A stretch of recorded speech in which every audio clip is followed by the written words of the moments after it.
হয় দেবীর দ্বারা মাদক থাকবে, না হয় আমি থাকবো। মাদক এবং হাসনাত আব্দুল্লাহ একসাথে দেবীর দ্বারা থাকতে পারবে না। মাদকের যারা ব্যবসা করেন, আমার বিরুদ্ধে ভোট দিলেও বাংলাদেশে যেই জায়গায় থাকি না কেন, আপনাদের কপালে শুনিয়াছি। আমরা হাদি ভাইয়ের অপূরণীয় যে স্বপ্ন পূরণ হয় নাই, আমরা সেই স্বপ্নকে অবশ্যই পূরণ করব। হাদি ভাই বলছিল ঋণ খেলাপি যে এমপি গুলারে তারা উনি সংসদে গিয়ে সবগুলোকে দৌড়ের উপরে রাখবে। এই ঋণ খেলাপিটার ঘুম হারাম করে ছেড়ে দিব। নির্বাচিত হই আর না হই, বাংলাদেশের জনগণের সাথে যারা প্রতারণা করে, যারা বাংলাদেশের জনগণের টাকা দিয়ে যাদের নিজেদের পরিবারকে বিদেশে বসিয়ে আরামায়েশের জীবন কাটায়, তাদের জীবনকে নরক বানায় ফেলবো জনগণকে।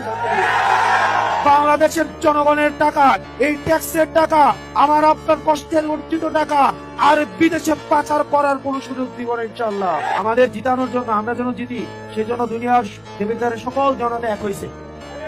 আবার আমরা যেন হেরে যাই, সেটার জন্য সব চাঁদাবাজ এক হয়েছে, সব মাটিগুলো এক হয়েছে, বাজার থেকে যারা তুলা তুলে সবগুলো এক হয়েছে, একসাথে আর হয়েছে বিদেশি কিছু শক্তি। কিন্তু জনতা যদি এক হয়ে যায়, দুনিয়ার তাবৎ এসব শক্তি মিলেও জনতাকে ঠেকাইতে পারবে না।